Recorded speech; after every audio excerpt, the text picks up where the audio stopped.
Sarap.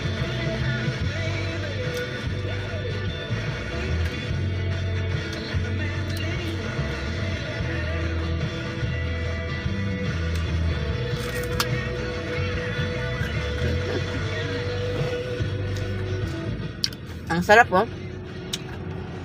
Ano pa ang pangalan nito? Nakalimutan ko, pero ay binigay nung nagtitinda.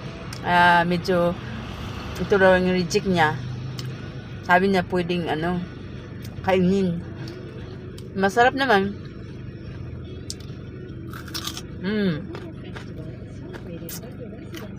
May libreng lipstick.